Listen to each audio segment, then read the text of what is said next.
We grow when we give. We grow when we give. We grow when we give. Nosotros crecemos cuando damos. We grow when we give. 与えるとき、成長する。 We grow when we give. Welcome to ROG, Return on Generosity. I'm your host, Shannon Cassidy. This podcast celebrates generosity at work, not financial giving valuable time, mutual respect, alternative perspectives, and genuine collaboration. Every year during the month of June, the LGBTQIA2+ community celebrates and is celebrating in many ways. Across the globe, various events are held during this special month as a way to recognize the influence the LGBTQIA2+ people have around the world. June was chosen because that's the month of the Stonewall riots that took place in 1969. As generous leaders, we aim to celebrate the dignity, equal rights, self-affirmation, and awareness of the issues members of this community face in the workplace. Today, our guest is Cathleen Quigley. Her pronouns are she, her, hers. She was assigned male at birth and is a transgender woman. What I appreciate most about you already, Cathleen, is your willingness to share some of your experience and wisdom with us.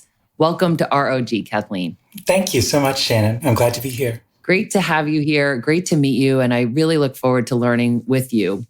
So could you just share some of your highlights of your story, Kathleen? Certainly. Yes, I'm a trans woman. I transitioned later in life, so it's only been a few years for me.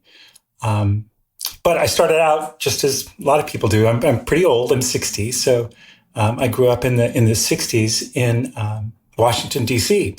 And my family was benignly neglectful. I don't know. I was the fourth of five children.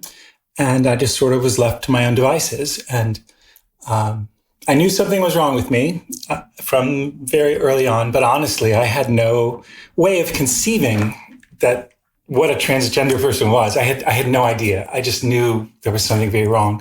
But I also learned very quickly that I had to suppress all of that. And so I did. I hid. And like some folks that I've met in my journey, I overcompensated. So I became an alpha male. I played sports. I became an executive at work and became powerful and that sort of thing. Well, powerful, but I really tried to overcompensate. And that was a huge mistake. So after many years of working in the electronics industry, I've been an engineer and designer of computer chips and had a great career, had a lot of fun, but I was not open to people. I masqueraded my entire life and I was hiding behind a facade I built of what I thought I should be, which was this upright, man. And it took me a while, but I figured it out, what was wrong with me, or how I was different, I think is maybe a better way to say it. And then my companies did very well, and I was able to retire step back from working every day and to be with my kids. And, I started to I had the time then to get some therapy help. And that helped me really understand what was going on. But I don't know if you can understand this, but I never told anyone until I told this therapist in my 50s. No one knew. I was married for 33 years before we divorced, rather amicably. I mean, we're still friends, but she did not know. And it came out all in a rush, and we worked together very hard to try to make it right, but we couldn't. So we divorced a few years ago. But my journey has been one of being a fraud, in effect, being a pretender, until I could finally understand and then face up to my true self and to live authentically. And that transition was very costly in many ways, and very painful, but I think also absolutely necessary. I'm sure I would not be here today had I not found a way to transition. Yeah, thank you, Kathleen. There's so much there, and I really appreciate your courage and willingness to share that with us and to try to understand, what that might have felt like for you to not be able to be your true, authentic self until recently. and to feel like you were a fraud. And, the term you used about something wrong with me and then you corrected yourself. I mean, it just makes me think that there's got to be a myriad of ways that people refer to being transgender that are incorrect or unintentionally offensive, and maybe sometimes intentionally offensive. So throughout the course of our conversation, Kathleen, if and when I make one of those mistakes, I please encourage you to correct me openly so that everybody can learn as I'm learning. And so when you corrected yourself just there, you were saying that it's not what's wrong with me. It's like being more authentically myself, or forget how you said that, but how would you say that to people who are working through this themselves, like to edit that language of like, this isn't what's wrong with you, this is how you identify? Well, that's a good question. I don't think there was anything wrong with me. I guess I did for many, many years. I was told, I grew up believing that there was something very wrong. I had a lot of good Catholic guilt, and I had this image of what I was supposed to be. But I've come to understand that gender is a spectrum, and it's a social construct, and it is very different than sexuality or biological sex. It's a very complicated situation. And I can't speak for the entire transgender community, but to me, I realized I was just in the wrong body, for lack of a better term. So, and it got so bad, they call it gender dysphoria, that I really was going to take my own life. I attempted it multiple times, and it would just I thought there was no way out until I thought transition would be Armageddon. I thought the world would come to an end and, everything would stop. But when I finally faced it, it gave me the ability to live. And people who've known me before and after will tell you that I'm the same person, but I'm also totally different. But I didn't really address your question. I think your question was, what do some people say, or how do they think that maybe is incorrect? And one is that this isn't a choice for me. I'm really just trying to be true to who I am. And for me, that meant physically I needed to change. And not all trans people feel that or are able to affect changes in their bodies or feel like they need to.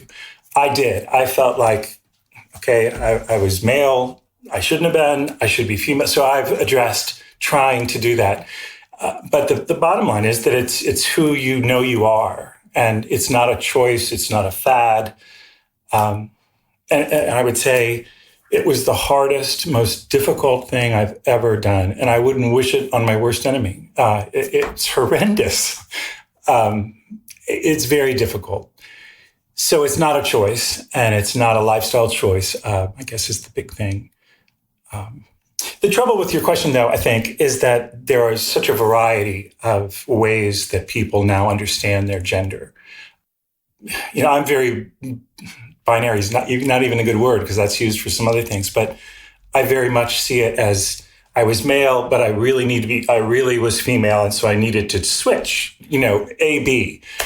But so many people experience a gradation across this spectrum of gender, and they identify in different ways. So I guess the thing to do is to listen to what people, how they perceive themselves, and try to give them the benefit of the doubt that they know better about themselves than you do.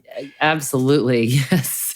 Right. They know themselves, and to be curious, to be open. So when you were saying that going through this, like it was just going to be something so unbelievably hard, and then in fact it was, what can we appreciate about how that was for you, Kathleen? Like, help us understand just how it felt and just what you've been through. Well, I felt like I would lose my family. I would lose the connection and support of my family. And I thought I would lose my friends and my position in society. And in fact, a lot of that did come to pass, honestly. But I obviously was divorced, and that was not something that I wanted. But And, I was estranged from my two children for some time. Well, mainly my son. But, it took some time, and we've patched things together. And I think he's supportive of me now, and we have a much better relationship. My daughter was supportive from early on. She was great. But it's a hard thing for children to understand that, dad is not really what you thought he was, and it's been difficult. It was difficult, I think, for both of them. Yeah. And, I don't have a lot of extended family, but it was difficult for them, but they have been great after some time to sort of get used to it and see that it's real and that it's, that I'm happy. I'm happier. But on the other hand, I was able to go back into the world. And so, I've gone back and joined boards that I was on before and joined other things that are public where I can be visible and I can be in the world and not just off in a little subculture. What are some things that people do that make you recognize that you are in fact accepted and included and celebrated even exactly as you are? Well, just treating me as any other woman. For instance, in a church group, being automatically included in the invitation to a women's Bible study, or things that are traditionally very segregated by sex. Yeah, I appreciate that, and recognizing that you are fortunate in that way, because there is a lot of data to back up that transgender individuals are subject to violence and poverty and abuse and other really horrific treatment. I mean, what can you share with us about that and just being more sensitive to and awakened to those realities? Well, I have to say, I live in Atlanta, and it's a wonderful city and very accepting. It has a large gay community, for instance, and has for many, many years. It has one of the biggest pride celebrations. So I think behind San Francisco and New York, it's the third, it's a huge thing. And so there's a lot of awareness and acceptance of folks. But even in Atlanta, and in a very nice part of Atlanta, I was in a restaurant one day, and I had this woman walk right up to me and tell me I was an abomination and I was going to burn in hell, and how could I do this and destroy, bring down society. She ranted. And finally, the manager, I think, came up and asked her to go sit down. And this was in the heart of Atlanta. It's happened a couple times. That was the most brutal, I guess, but I've been very fortunate.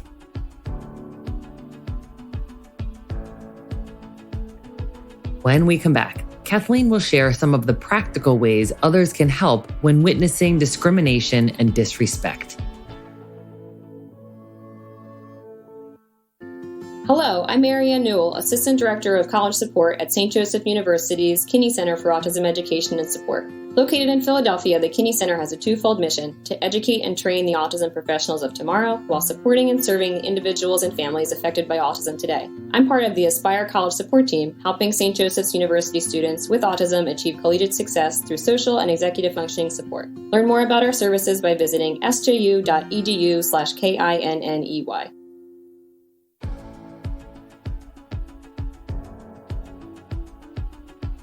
And we're back with more from Cathleen Quigley. For the allies listening to that, Cathleen, which hurts any one of us to hear somebody being treated like that, what should someone do when something like that happens? Like the manager asked this person to sit down, but let's just say they didn't, and this carried on. What could an ally do that would be viewed as helpful in your opinion? Well, I think any attempt to try to break the confrontation would be helpful. Someone to stand up and say, this is not appropriate. Please leave this person alone. Keep your opinions to yourself. I don't know. I do think it's important, to have people stand up for other people and not allow. It's the same way with the schoolyard bully. What do? Well, if your friends stand up for you, it diffuses the situation. And I think that's very, very analogous that sometimes we get bullied and we get picked on, and it helps to have someone step in and say, hey, this is not right. So thinking about the workplace. And you said that you've transitioned back into the workplace and you're on boards and you're actively engaged and you're working with several different organizations. How would you describe generous leadership in the workplace related to sexual orientation? Well, when I stopped working for Broadcom, the company I helped start, I started to consult, and I consulted a number of years, but I really didn't do a whole lot. I was busy transitioning. But when I did transition, out of the blue, I got contacted by a lawyer, a patent lawyer, who was actually litigating a case that included some of my patents from my work. I have like 150 some patents. And so, it was bound, maybe someone would, dispute one. But this was a big case. And he looked up, of course, Tom Quigley, the author of the patent and the papers and the, things from my history, and came looking for me and found me, but I was no longer Tom. So when I first answered, I was like, yes, this is Tom, I guess. But when I realized I was going to try to work for this, I had to level with it. I said, look, this may sound weird, but I've transitioned and blah, blah, blah. I'm now this and this is how I do it. And he said, well, I'll get back with you. And I thought, well, that's the last I've heard of him. But it wasn't. 2 weeks later, he called me back up and said, well, Miss Quigley, as long as you've transitioned and you're not going to transition back, I'm fine with this. And he was fine with it. It was amazing. And so this is a big legal team, and they all were great. And so I literally was traveled and did depositions and did things with them.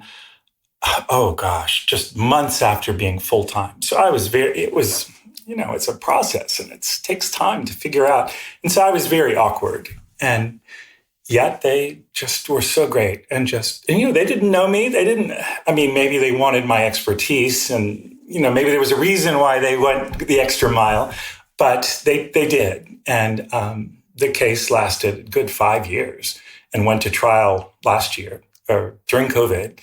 And it was just a wonderful thing. So that was real generosity. And not only did he accept me and bring me into the workplace, and I'm sure he told people, look, you need to get on, and they were all great. But he also coached me and mentored me in how to be an expert witness, and encouraged me to hang in there. I'm an engineer. I want to do things one way, and this was a legal thing. And it's not always exactly, what is the answer to the equation. It's how do you present it to a jury and how the argument needs to flow and all kinds of details that I had no idea about. And he has worked with me for years now and has just been great. So I really appreciate him. I love that story and that generosity, that even the time he took from the original call to the follow-up call. So both of us have cable telecommunications industry experience, me as a coach and team facilitator and you as an engineer. I'm curious about your experience as a male in the cable telecommunications industry, now juxtaposed to you as a female in the cable telecommunications industry. What kind of differences have you experienced? I'm sort of on the peripheral now of the cable TV industry, but a couple of years ago, I was invited to speak to the Women in Cable Television Conference, or a big thing in Denver, and I gave a speech that talked about the transitions in the industry from analog to digital, and from the old one-way cable to now two-way cable, and video to data. It's been all kinds of transitions. And so I wove in, then I transitioned too during it, or, about it. And it was a great experience. And I found I was very accepted. What really struck me the most, though, which maybe isn't exactly on your question, but after I finished the talk, and this, it was a huge group. It was, thousands of people. And afterwards, I almost couldn't get out of the building. so many people came up and said, my son, my daughter, my nephew, my friend's son, they all had these stories about people who they were concerned about of whether they could transition and be a successful member of society. They needed some encouragement that, yes, in fact, you can do it. And it does help you. But I will say, I don't think that cable was particularly friendly to women. I ran big development organizations, and it was very difficult to hire and keep women. And so maybe a story to your point.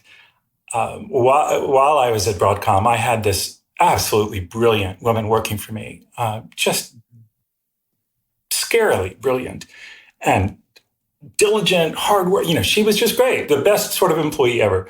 And I had this job opening that I really wanted her to apply for. I really wanted her, and you have to post it to do all the right HR things, but I really wanted her to apply.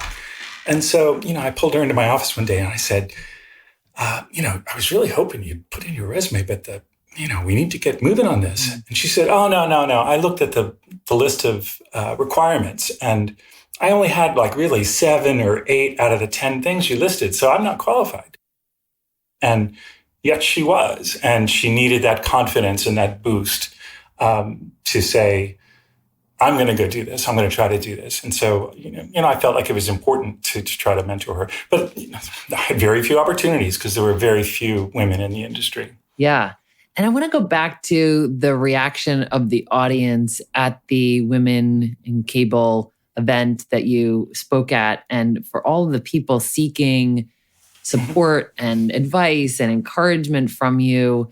I mean, I just think that is such a gift that you have, Cathleen, to give the world, to talk about your story like you're doing here with us, to help us to see, yes, there can be life after transition, and here's how you can encourage your loved one or yourself through this transition. And here's how you can be a generous leader and create an organization that makes space for this type of thing. What are some of the things that you notice kind of right away when you enter, say, an office building?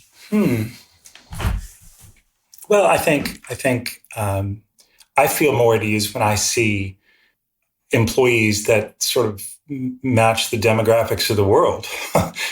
So lots of women and men. It takes, it's 50-50 practically. And also then ethnic diversity and seeing that people are, that the room matches the world. And that's an important thing. But to me, when I see a diverse workplace, that makes me feel like, okay, these people get it. They are supportive. Mm-hmm. So it's the people around the space, who's involved, who's employed there, who's leading that organization. What does it feel like to be there? Do you feel representation is vast, that there, like you said, it's reflective of society? I think that's a really important thing. And then to, also be mindful of how people communicate. Do they share their pronouns? Do they look for ways to be inclusive and not make assumptions about people, even which restroom you would use or, things that you might need? All of our guests share a favorite quote or life mantra. What is yours, Cathleen? Well, it has nothing to do with being trans, but Arthur C. Clarke said that any sufficiently advanced technology is indistinguishable from magic. And that, to me, obviously it's nothing to do with being trans, but as an engineer, I'm also very concerned about STEM education, and for not only for women and people of color, but also for everybody, because we don't make enough engineers and scientists. And I think it's really true. We have such advanced technology now that some people, they literally have no idea how it works. And, in a post-apocalyptic world, we would be lost without all this stuff. So I think it's important to encourage kids and adults too, to be curious about how things work and to be aware of just just in general, what all this technology, where it comes from and be mindful of it, because it's a very short step to where it's just magic. Yeah. Right. Yeah. So it's indistinguishable from magic, but it's not magic. But you're saying like learn, lean into it. So speaking of like understanding how things work and just taking that empathetic and compassionate, generous kind of approach to leadership, what is some encouragement that you have for our listeners around the topics that we've been talking about today as they go forward? Like, what are some of the things that you hope these generous leaders who are listening do differently because of what they've learned from you today? Well, I would hope that they would understand that some people, unfortunately, need to transition, or they need to be authentic in a way that doesn't fit this cookie cutter male-female dichotomy that we've all grown up with, and that it doesn't make you a freak or a flake, or I don't know what sort of negative terms. You can still be an extremely valuable and contributing member of a team and be transgender or be non-binary, or, it doesn't mean that you're crazy or you're an idiot or you're not or not a team player, right? You can still be a very successful person and exist in the world and deal with being transgender. Absolutely. Oh, thank you for that. Thank you for who you are and for sharing some of your story with us and just really being a light, as somebody who is helping us to see the way. And I just so deeply appreciate that you made this transition and that you embraced who you are authentically and that has led you to where you are today. I'm just very grateful for you, Kathleen. Thank you. It's very kind of you.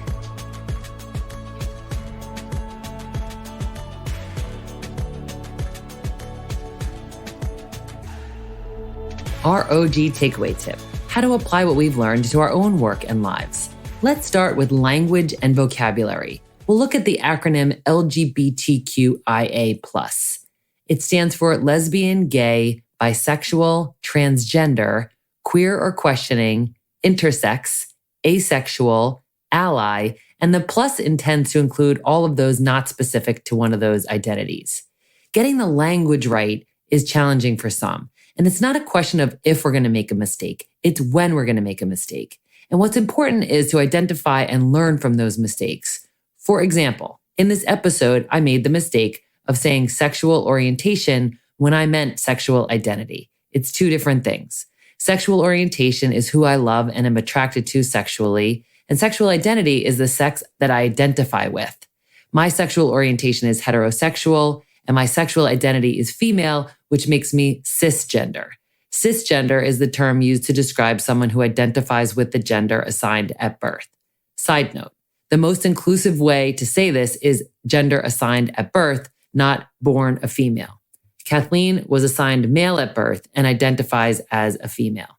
For some of you, this is entirely new and unfamiliar. For others, this is a relief to hear from real people who are experiencing what you or someone you care about is experiencing.